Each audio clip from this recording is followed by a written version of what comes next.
Fellow conspiracy realist, we are returning to you this evening with an episode, a classic interview we did back in 2020 with good friend of the show and personal friend of ours, the legendary Payne Lindsey. Indeed. Talking about a super cool show called Radio Rental you might be familiar with, wherein Payne and his team find incredible, weird stories on Reddit and various other places and then recreate them along with input from the actual people who lived these stories. Well, yeah, and it's usually the actual person telling you a story in first person about what they went through. And dang, is it cool. It's still one of my favorite shows, guys. All grounded by the wonderfully bizarre Terry Carnation.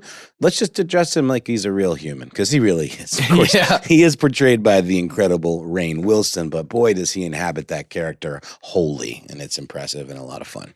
We're vast. We contain multitudes. You can be more than one person at once. Also and true, both of those guys have some depth. So let's roll the tape. From UFOs to psychic powers and government conspiracies, history is riddled with unexplained events. You can turn back now or learn the stuff they don't want you to know. A production of iHeartRadio's How Stuff Works.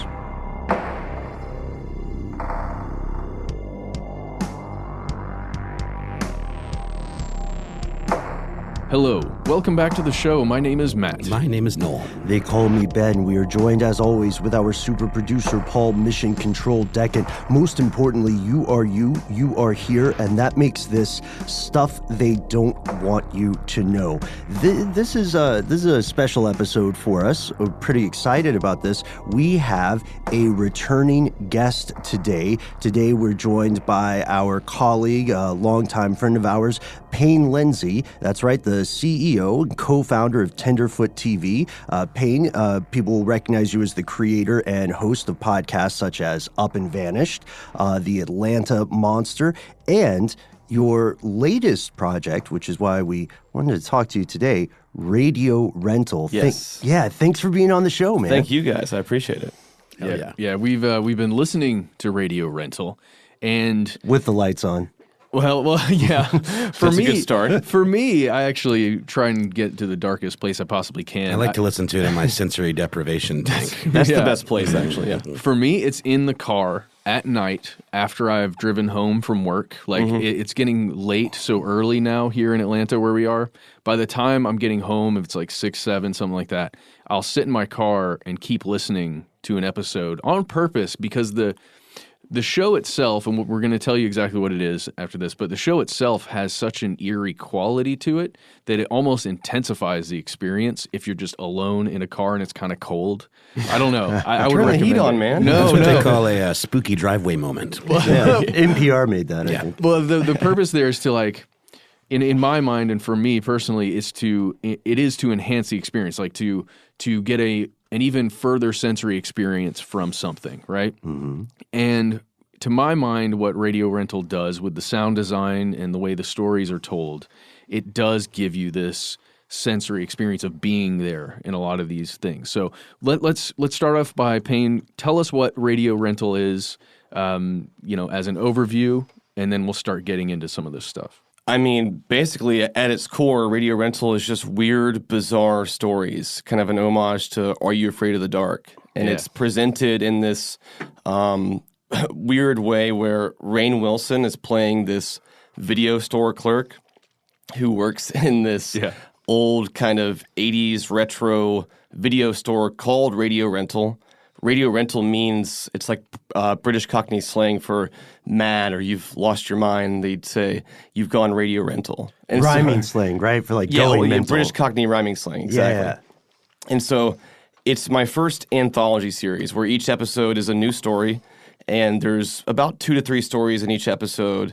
And they're all true stories. They're all real stories.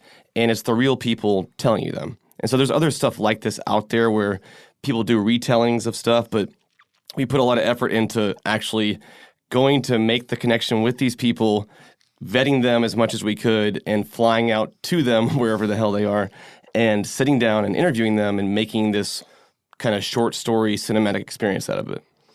And there's a lot of work that has to go on behind the scenes, right? Like just for the process questions before we get into some of the real spooky stuff, how from germination of the idea, genesis of the idea, to actually getting the first episode out, how much time did you and your team have to put into, as you said, finding these people, vetting them, and speaking with them? It seems like it must have been a pretty involved process. It was like every other podcast I've made where I was like, hey, this is a cool idea. Let's do this. And then like a few months in, I'm going, this is a lot harder than I thought it was going to be. Yeah. And so this was that on a whole new level where I'm very reliant on these people to want to do this with me.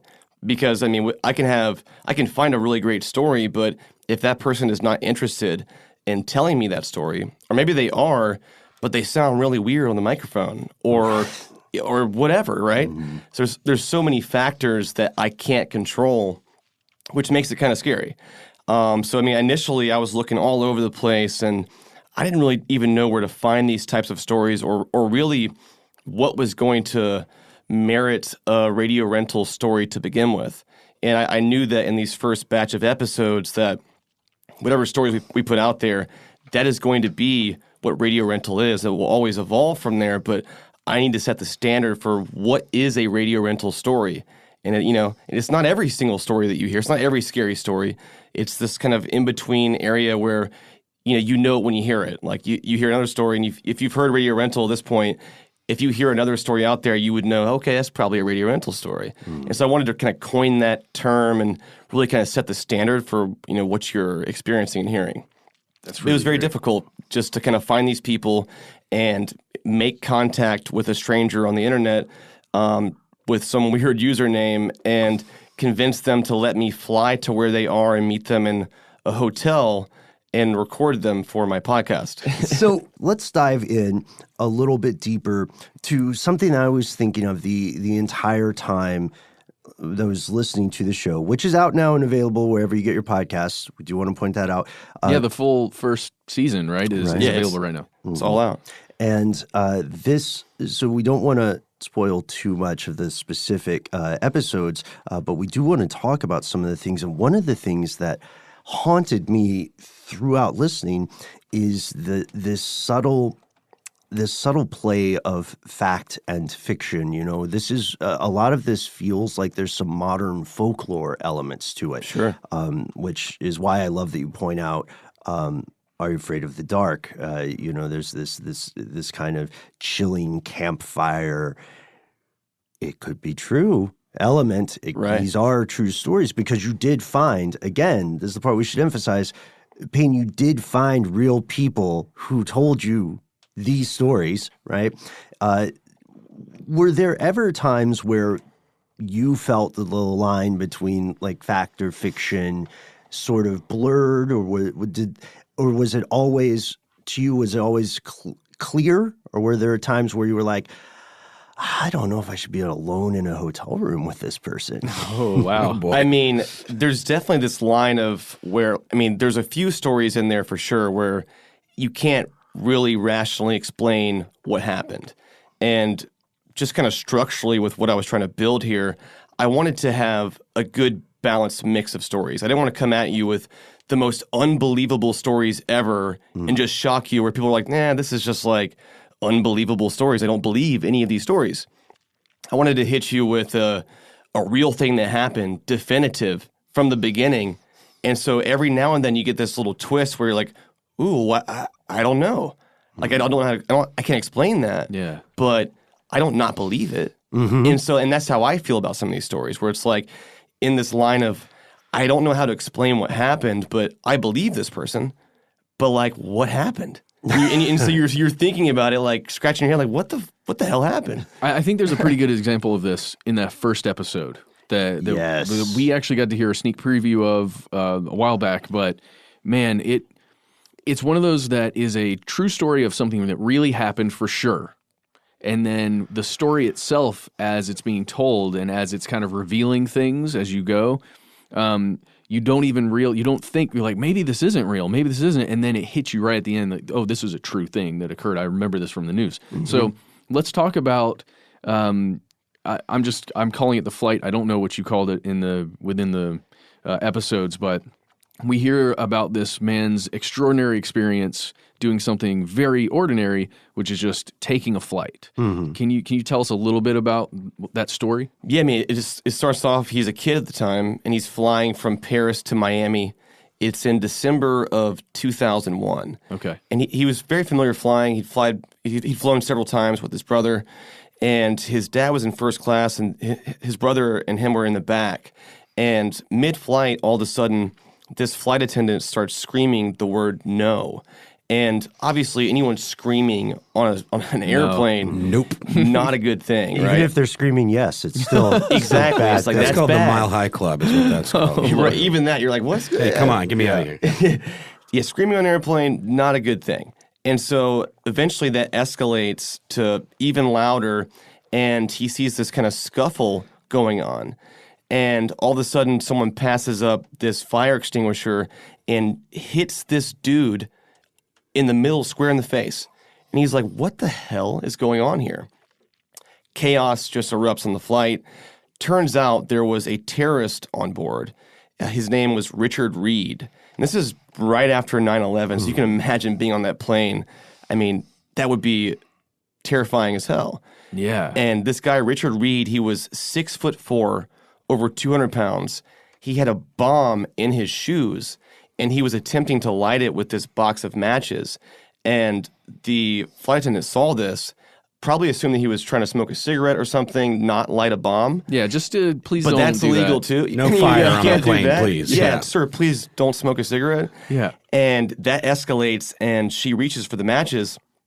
This guy bites her on the hand, and it just turns into a complete show on the plane. Wow. And eventually they subdue the guy. Everyone kind of steps up to be a hero, which is amazing. And they tie him up with phone cords and belts and all kind of stuff. And a doctor on board injects him with, I think it's diazepam or something, just to Wow. calm him down. And they divert the flight. They land it. And SWAT team comes on board. All of a sudden, it's all over the news. I mean, this is right after 9/11. Right. Absolute craziness. And this is literally why you take your shoes off at the airport. Oh, yeah. I Yeah. mean, Thanks just a did lot, that Richard Reed. Yeah, thanks, Appreciate it. Richard. That was a real dick move. Well, it's incredible to me because the people on that flight had no idea how dire that situation was. Even though they saw that maybe he's trying to light something on his shoe, that's weird. Why would he be doing that? Like, let's not do that. It could be a bomb, but he had C4 in his shoe. Oh. That would have obliterated that plane. Wait a minute, quick question. Can you detonate C4 with a match? Doesn't it require some sort of like electric So kind he of... had a whole, like, I mean, there's a picture of his shoe online somewhere where Yeah. they kind of gutted it, this big black boot. And I mean, he had some sort of wiring system to where, I mean, there was a fuse he was Right. going to light. I'm not sure Interesting. exactly how it worked. I mean, it didn't work, thank God. Yeah, But yeah. I think they said it only didn't work because his shoes were damp. One, it had rained that morning. Okay. And two, he was just sweating, just being nervous. I mean, it's crazy to think that, like, if that had gone off, the entire plane's just up in flames and it's just no one lives, right? Oh, for sure. C4, I mean, that'll take out like a whole building. I mean, if you have Yeah. enough of it, yeah. Insane. Yeah, C4, just for background, we don't need to go into why I know this, but C4 has We do. it's stable. episode. Right, it's stable enough that if you just put a match by the substance, or even if you shoot it with a gun, it's not going to explode. You do need that system that you just described, Payne, which is one of the scariest things, I think, for people on the flight who are, of course, watching the news afterwards, where they figured out, well, sure, this person clearly had some mental issues, but they still had it together enough to build a shoe bomb. You know, we joke about it now, but we only joke about things like that because that was a real thing. And to your point, Matt, one thing that stuck with me about that is hearing the story, we're put in the POV of that person, and we don't know what's happening either. And the way that the narrative plays out. I also had that moment at the end where I went, you know, for lack of a better phrase, I went, oh, shit, I remember that. Yeah, that right, actually exactly. happened. Exactly. And that's something that had me thinking, too, like when we talk about the fact and fiction and when you're talking about the emphasis you put on having this, like, let's have this demonstrably true thing in the very from the jump, because now every other thing that happens, we're all waiting for that moment where we go, oh, wait. Oh, no. Oh, man. That Exactly. was, yeah. So I got to say, another thing that was, I think, incredibly important about that first story is it's terrifying now in today's age how we have it feels like we have so many events like that we start to forget them and we shouldn't. And so maybe the best way to to impact people with that, or to get the best moral, is the one that you just so perfectly described, which is, and that guy's the reason we can't wear shoes on plane. You know, I'm still pissed at Richard for that. Yeah, me too. Absolutely. Like, look, I don't even have laces. I have to catch a flight later today, so It reminds me of that thing in Arrested Development where, like, he's got the one-armed guy who always uses to teach his kids a lesson. He goes, and that's why you always leave a note. There you go. You know? I want to add really quickly here. There was a 2015 article. I remember seeing it on NBC, but I'm not sure exactly who spoke with Richard Reed again. But he expressed regrets, like tactical regrets about what he did. Tactical, like he should have done a better job of blowing up the plane. As in, he wished he did a better job. This is a quote. Crazy. This is a quote from him. It says, "I do have some tactical regrets of a sort, which I won't go into here, but I don't regret losing my freedom." Okay, dead-eyed robot. Like, Jesus. That's cool. Enjoy your meals. Yeah, right. Yeah, Enjoy your 1 hour outside. You can't go to Chili's anymore, so. Well, I mean, he goes on to talk about the Charlie Hebdo thing, and he's like, no, I don't think that's a tragedy. I think it's a tragedy that people can belittle other people's beliefs in that way. Like, oh, okay. Wow. Okay. We'll move on then. Thanks. We'll pause here and return to Radio Rental after a word from our sponsors.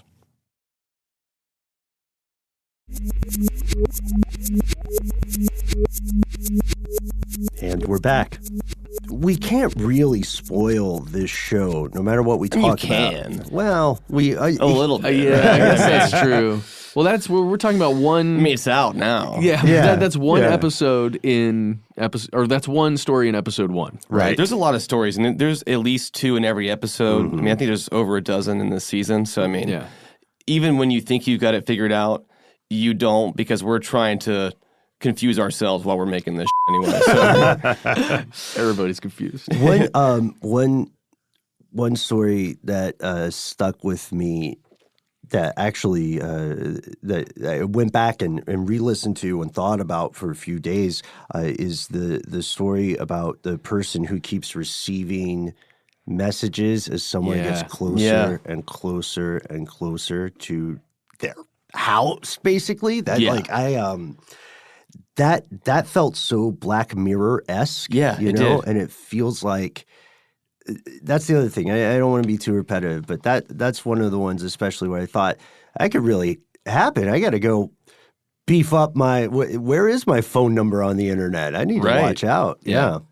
But that's also one of those things that feels a lot like that folklore story that maybe we've heard before. You know what I mean? Like where very familiar. They're calling from inside the house. Well, where you going in and interviewing the person, it's like now I have to listen to this story and be as objective as I can, but ultimately just have this person take me through this story as clearly as possible. Sure. And the way he tells it, he was great. Oh God, man, it's creepy. That's with that one especially, that's one of the tales where I thought, and you know, like full disclosure, we all know each other outside of the shows we do. Like we are actually friends. This is one of the ones where I thought I gotta ask Payne, like, you know, maybe not in front of people, but I'm gonna ask him if that was an actor, because that was really good. And I was like, is that a voice actor? And I haven't asked you, but that guy. No, he was great. I'm telling you, he was funny. He was well spoken. It was Mike and I who were in there. It was in Phoenix recording this guy. I think after we recorded him, we're like, do you do radio? Yeah, exactly. I mean, radio. Do you do podcasts? Yeah. But he's like, no, but I get that a lot. And he's just kind of one of those guys who's just, I mean, he's the kind of guy who would engage with a stranger, right? So he's kind of, chipper and funny and just kind of brightens people's days and says witty things and, not afraid to say what he thinks. So which is just that person. And he's well spoken, and he told it in what I thought was a pretty comical way at times. Yes, yeah. But yeah, he was amazing. He was literally exactly what we were looking for this show. Mm-hmm. And when we talk about the show, I guess one of the things we should do, a little bit of quid pro quo Clarice stuff here, is we mentioned some things that we found had a lot of staying power with us as listeners. I have to ask, and it's totally all right, there's no wrong answer here. I have to ask, man, is there anything that you covered or that you found while you all were creating season 1 that stayed with you, like anything that you left and a day, month, weeks later you said, man, I don't know. There's actually definitively one story that really bothered me. I don't like to think that I'm desensitized to any of it. I think that I like to look at it as if I've just gotten better at compartmentalizing this stuff. Sure. Okay. But like, there's very few things that really scare me. I mean, I don't like paranormal stuff just because I'm like, I don't know how to deal with that if that ever came into my house, But those kind of stories are also easy to kind of write off if you don't believe in that or something. So, they're not always the scariest to some people. To me, the scariest story that bothered me the most in the whole season was a story called Laura of the Woods. Oh. I don't know if you guys heard this one, but the basic synopsis is this kid, he's 10 years old in this small Indiana town, and he's playing in the woods by himself with his G.I. Joes, and all of a sudden he gets this overwhelming just feeling of fear that someone is looking at him, someone's watching him out there. And there's this like 3-story house pretty close to them, right? There is. There's this like house in the neighborhood that's like, they called it like the ghost house or something. Yeah. It was like the classic haunted house in the neighborhood that no one knows who lives there, and you never see them go in and out, but someone's in there. Everyone knows everybody but these people, right? Yeah. And so he's playing by the creek right outside of this house, and he gets this overwhelming feeling of just fear. And he turns around and he sees this girl who's standing there. And as he tells you the story, your first thought is that this is a ghost because it's so surreal. It doesn't make any sense, right? This person's out there. She looks really weird. She's younger, but she has this weird hair, and her outfit doesn't really fit her right. Mm-hmm. But either way, he becomes friends with her. And you're like, okay. And so he spends several weeks that summer playing with her out there in the woods. And like physically doing things with her, like pushing her on a swing. Pushing her on the swing and, just physically playing out there in the creek. Even she showed him what a cigarette is, right? One day she was like, hey, I want to show you something. And she took him to this tree, and she had carved her name in it, Laura. And she put her hand in this little hole in the tree and pulled out this pack of Marlboro Red cigarettes and taught him how to smoke. And he felt all crazy, like all bad. Like, oh, man, I'm doing something real bad. And she chiefed like 10 cigarettes. He smoked maybe a half a cigarette. Probably coughed his guts out. I think he probably puked afterwards or something. Yeah. But, he became friends with this girl, and, he told his sister about it. And they're like, okay, they got a little girlfriend in the woods, whatever. And then one day he went out there, and she was just gone, just nowhere to be found. Weeks went by, months went by, never saw her ever again. And he was like, what happened? Where'd she go? Move? Yeah. Did you move? Whatever. And she had told him that she lived in that creepy house, right? She told him that she lived there on the 3rd floor, and that she was an only child. And, she had a mom and dad who lived with her too, but she was the only child, and she was homeschooled. So he thought, okay, maybe she's back. Maybe she got in trouble or something, or she's just back in her house. Anyway, school starts back up again, and he goes back to the public school.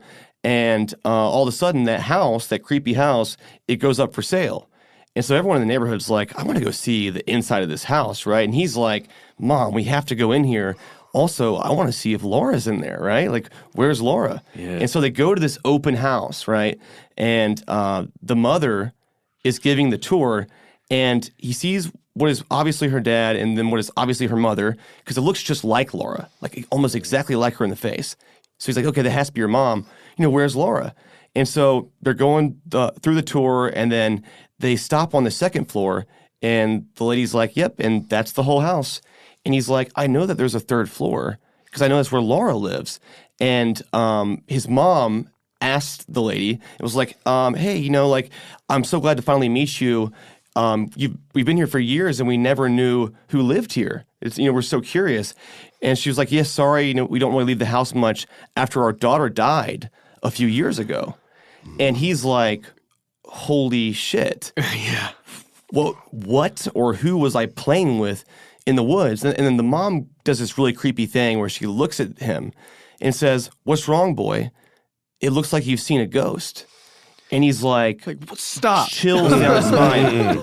And so all of a sudden, his mom and his sister both look at him like, what the hell have you been playing with in the woods? Whatever's going on, you can't go out in the woods anymore. You're in trouble.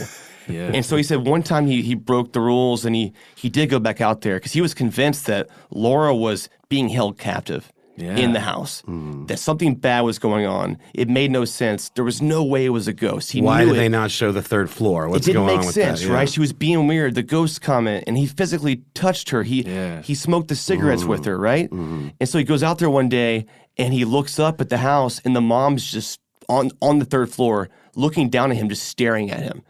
And he said it scared the shit out of him, and he never went back after that. Yeah. And so for decades, he lived with this story where he's like, you know, what the hell happened? He told a few people, and then years later, he was back in that same property because one of his family members and his uncle bought the property nearby, and so like they were out there in the woods, very close to where that area was in that house. And someone in his family just brought up, hey, remember the whole Laura of the Woods story? And he's like, oh, yeah. They're like, well, let's go see it, man. Let's go see that tree. And so he's like, all right, whatever. And so he takes his whole family over there. And as they kind of wind through the woods, he sees the tree. Laura carved in it. He walks up to the tree, puts his hand in the hole, pulls out a pack of Marlboro Red cigarettes. Decades later. Cigarettes still in there. Wow. He said everyone in his family is like, okay, this, I'm out. This is terrifying. And he's like, okay, you know, what was my childhood? What was going on this whole time? And he said that weeks later, it was on his mind every day. And he was just having this really vivid nightmare one night.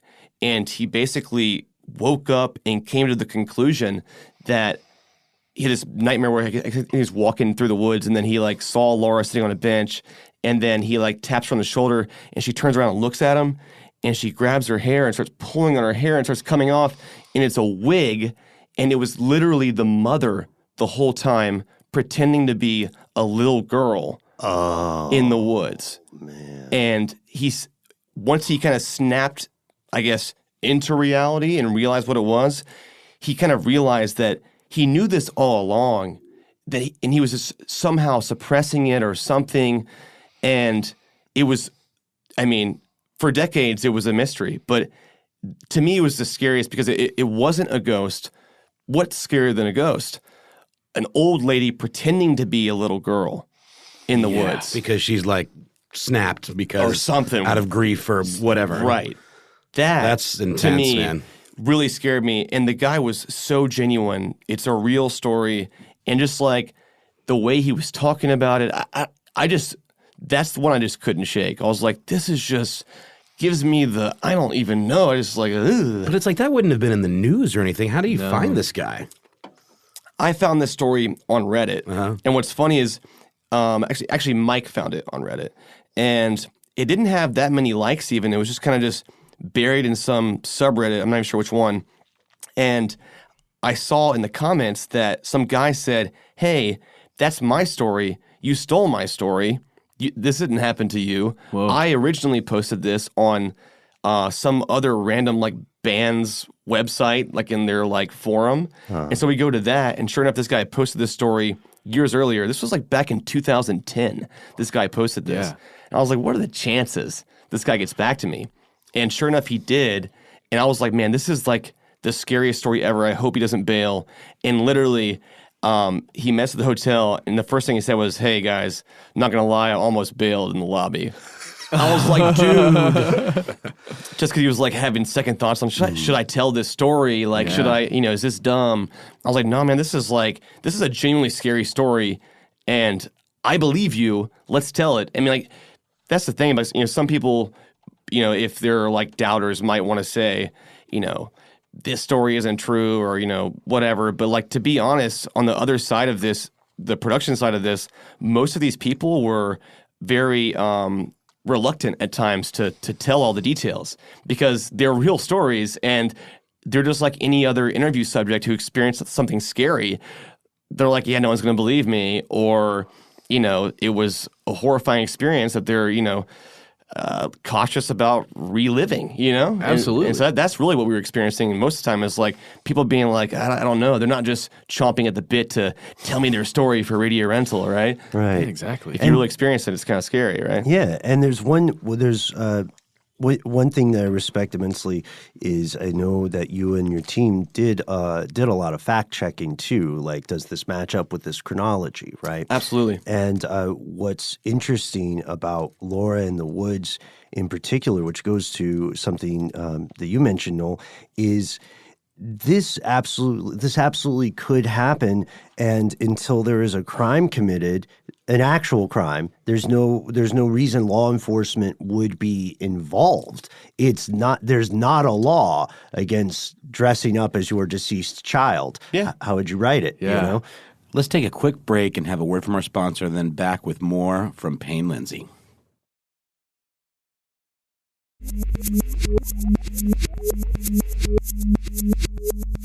And we are back. Can I bring up a story that it feels very similar to this to me? It's one that's just titled Ham and Cheese. Like, it's just a ham and cheese sandwich. Or whatever. I forget exactly how it was written in The there. most terrifying of sandwiches. So it's a perfect story for us to discuss on this show. It's about a man who's working as a sandwich. I forget the title of it, but he makes sandwiches with Subway, right? Yes. And he's just at work one day. He says he lives in kind of a seedy part of town, so people are a little cautious, but it's not, terribly scary out there. He's just at a Subway, right? And he's going about his everyday. Some dude walks in, and I can't remember exactly how he describes him. All I remember is he looks, I think he's got like dark features, like dark hair. He was Middle Eastern. Okay. And he said he described him looking a little bit like him. Not like exactly, but kind of same kind of dark features, dark eyebrows, that kind of thing. And kind of a younger man. Yep. And the one thing that he really noticed was the man always kept his hand in his his waistband in the back. Yeah, the behind his whole time. back, kind of thumbing his waistband, like, what are you doing back there, man? And he got this vibe when he walked in, too, just kind of instincts, like, something's not right about this guy. Yeah. Like, is there a gun behind his back? Is there a knife? Like, what is he doing? And he's being really quiet and just, if he says anything, it's quick and that's it. And the dude is just super nervous there he asks him, what do you want? The dude just says, I don't know, ham and cheese. Yeah. Or ham and Swiss. Ham and Swiss, yeah. Ham and Swiss. And so, as a sandwich professional there, or I forget what it's called. Sandwich artist. Sandwich artist. They're artists, yes. He's making the sandwich and everything, and then he has to ask him, do you want it toasted, right? Mm-hmm. And there's this moment where he knows he's getting this vibe off of this guy, like something's wrong. Like, is this going to be a robbery? Yeah, exactly. Totally. And he has to ask him, do you want it toasted? And he knows that to toast it, if he does want it, he's got to turn his back to the dude for a little bit. Wait, they toast at Subway? I thought that was a Quiznos exclusive. By request. Nah, man. Really? Been toasting. I didn't know that. Isn't this in California somewhere? Or This something is like in that? L.A. somewhere. Okay. Uh-huh. So he asks him this, and the guy's just like, yeah, fine, whatever. Yeah, toast it. So he turns around to do this thing. Our protagonist here is really, really nervous. Oh, yeah. And there's nothing on this sandwich but bread, ham, and Swiss. And he just turns around to do it. He's like wrapping it up to put it in the toaster. And for some reason, his nerves get to him, everything gets to him, and the sandwich falls, right? He drops the sandwich. Drops the sandwich, man. And it lands in a very certain way, right? It's almost like a pattern with the... Yeah, he just kind of like, as soon as he dropped it, which he'd never done it 1,000 times, and he drops the sandwich, and like right as he's dropping it, it's like time slowed down or something. And this overwhelming rush of deja vu kind of hits him. And so as the sandwich is falling and the way the cheese landed, he was like really kind of taking note of what it looked like and was like, just had this deja vu, I've been here, I've seen this before thing. And like right after he gets out of his own head, he looks up because he's like, oh shit, that guy's here. And he's just gone. Like not there at all. Didn't hear the door open or close. Had only been a couple of seconds maybe. And his first instinct is, where is this guy? So he runs out in the parking lot. There's not even a car in the parking lot. There's nothing there. He even goes around the corner. There's just no people around right now. He's like, that makes no sense. How did that happen? Like, I mean, I guess he ran. Was there a getaway car? No. Was he in the restroom or something? That would be the only other option. No. Wow. No, nowhere to be found. And he's like, okay, whatever, right? Weird enough, but it gets weirder. Yeah, because I think it's a week or so, a little while a few weeks after, later, yeah. And he's back, at work doing his thing, and hears the door open and looks up, and it's really strange because it looks like pretty much the same guy, but older. Yeah. Like really, really similar. Almost, if not the same guy, but older. Like discernibly older, right? Yes. Dude comes up, asks for a sandwich. What does he ask for? Ham and Swiss. Ham and Swiss, huh? He's got that same vibe, too. Yeah. Just kind of like, okay, the same vibe that the other guy gave him as soon as he walked in. And then we said ham and Swiss. He's like, okay, what's going on? But I mean, also, common sandwich. But then when he noticed him thumbing in his waistband, he's like, oh, you're kidding me, right? Like, wow. What is this person doing? Is he messing with me? Is this a bit? Yeah. And so it gets to the part where has to ask him if he wants it toasted. And this to him is like the drum roll ultimate test. If I'm going to die, or if this is just the weirdest thing ever, if he says yes, I'm going to die. Yeah. And so he asked the guy, do you want it toasted? And he's just like, nah, I'm good. And he's like, oh, okay, cool. So he's good. It's all good. It's fine. And then he goes through the checkout process, and he goes into this kind of tangent about how I guess there's some tax or something in California if you want it or for hot food. For hot food, if you wanted it toasted, if it's been cooked, basically, if you used energy in order to cook the food, it's like 10 cents or something. But they have a conversation about that, and then the guy kind of gives him a snark remark back and was like, I would have paid the tax. It's not why I didn't order dude, it. Come on. And he was like, yeah, obviously. Like, and so he's kind of like, whatever, and he pays for the sandwich, and then he walks to the door, and he's just turns around and looks at him, and he kind of gives him this all-knowing grin, and he just says, I just didn't want you to drop it, and then walks out the door. It's like, what? And he said it literally just scared the out of him. Beautiful. And then for background, for anybody who's not too familiar with the sandwich change Subway, a lot of people probably hearing this story, hearing Radio Rental and thinking, well, doesn't he have coworkers or something? Not really. Subway is notorious. Not late at night. Yeah, Subway is notorious for having 1 to like a maximum of 3 people. Totally. Yeah. So Salinger said, if I'm paraphrasing, that the mark of a good story to him is that when the story is over, you don't want it to end. You want to know what else happens to the characters. And that's one thing that I think is powerful about this story in particular, because everybody listening now to this episode, listening to Radio Rental, is probably going to say, well, what happened to LA Sandwich Guy? Is he all right? So I wanted to pose it to you guys, like, for potential possibilities of what happened there. And we assuming that this is an absolute true story and it happened the way this person said it happened, right? So is it possible that it's like a father and son who are incredibly similar, and like the son told him a story?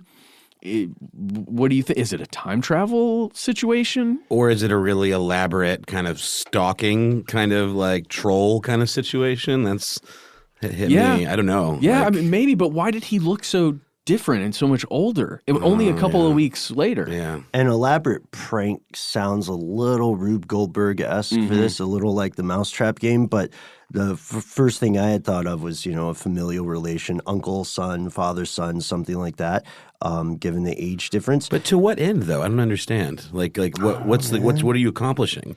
we travel to LA a lot, man. That place is crazy. Well, that's You never true. know. A bunch of weirdos. Yeah, That's true.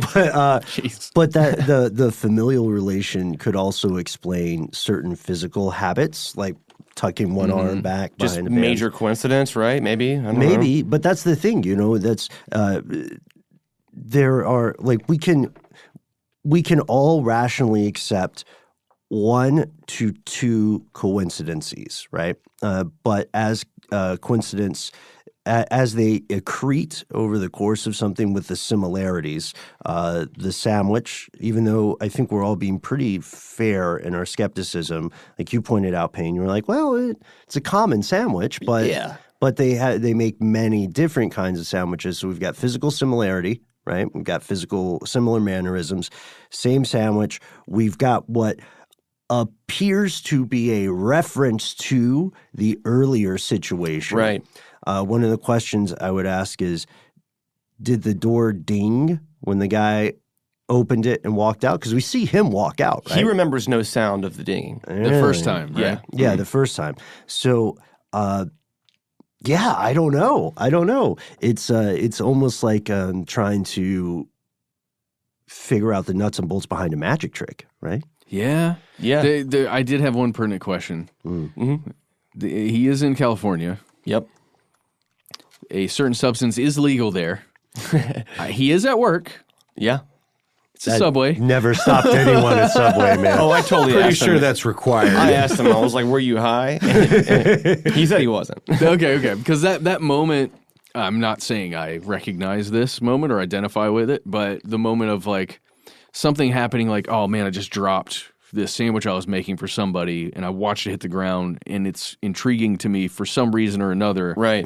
If in that state, I could imagine that it takes longer than you thought. Like you spend more time staring at the cheese than you thought. Totally. And maybe you're like tuned out a little more. That dude just like takes off and you're just like, oh man, this feels weird. Wait, where did that guy go? Yeah. And this guy's totally willing to accept that as what happened, right? Yeah, He's not like, this had to be some ripple in time. Yeah. He's like, rationally speaking, it was probably a guy who was going to try to rob him in the beginning. He freaked out and like didn't realize how long he looked at the ground and was super nervous in his own head. And the guy just darted out of there quickly and just got the hell out. Yeah. And then the next week or two was just a super strange coincidence, and that guy has no idea how much it terrified him. Yeah. But it was really kind of just the way that it felt to him. Yeah. It was like, and maybe he just played it up in his head because, I mean, the guy, when he looked at him leaving the second time, he just said he had this vibe, this feeling about him where he's like, gotcha, you son of a bitch. Like, and he was like, it just felt like that to me. Maybe that's in his own head, but like it was really just the feelings and the way that like his own sensory was kind of going off, coupled with all the coincidences and just the strangeness of it that made him feel like maybe it was something more. Maybe it could be something more. But like what? And he doesn't know. Yeah. And I think that ambiguity too is a huge part of it because we've all had some moment in our lives where something at the very edge of the map of things we can explain occurs, right? And, as people are listening to this episode, we're probably hearing stories. As a matter of fact, you know what? Write to us, write to Noel, Payne, Matt, Paul, and I with your own strange stories. Definitely. Oh, yeah. Are you guys still accepting stories for future episodes? We totally are. We've had a bunch of amazing submissions. We have an email if you want to send them. It's just yourscarystory@gmail.com. Nice. So if you have what you think is your radio rental story and you want to tell it, then we'll see what happens. Wow. Yeah. Okay.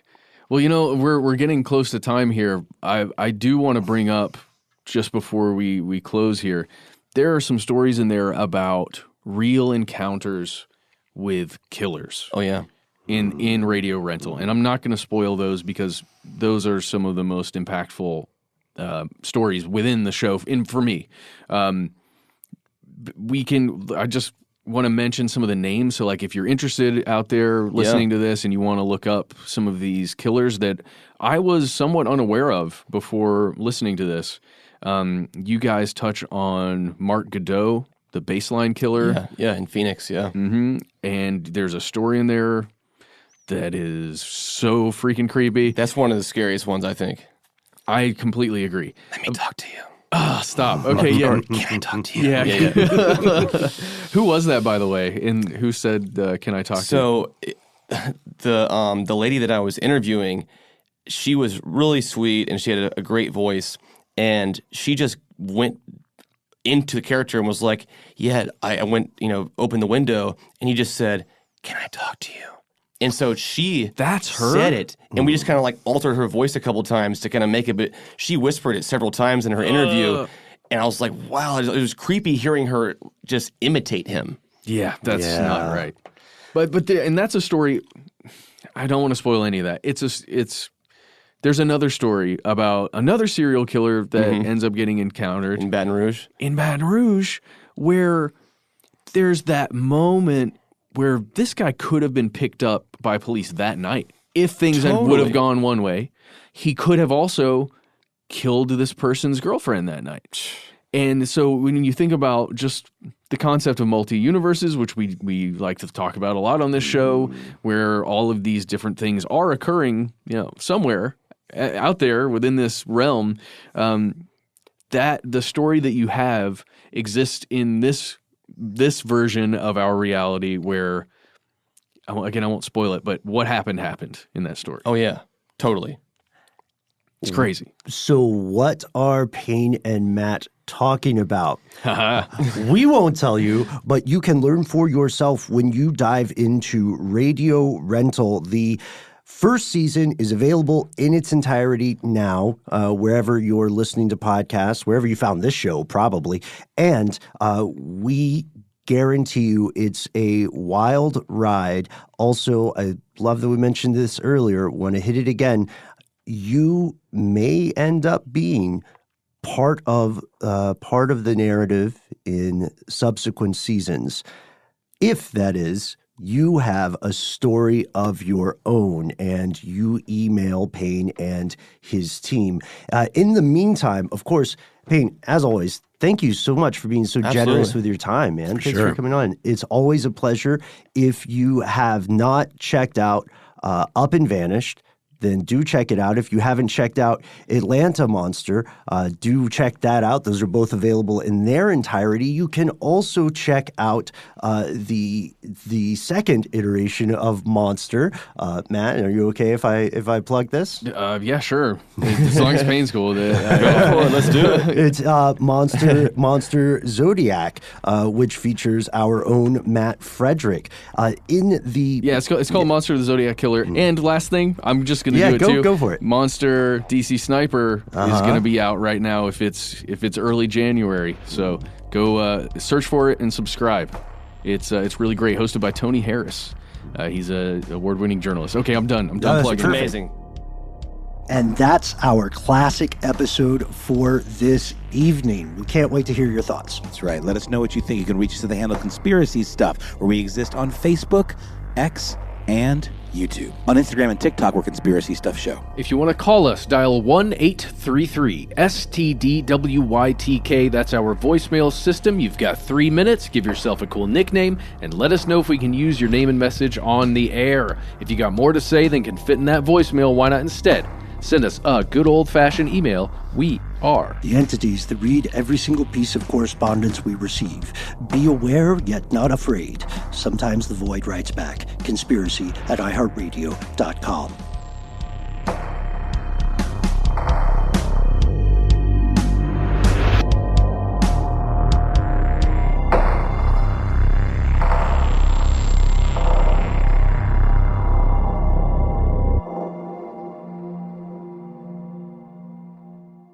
Stuff They Don't Want You to Know is a production of iHeartRadio. For more podcasts from iHeartRadio, visit the iHeartRadio app, Apple Podcasts, or wherever you listen to your favorite shows.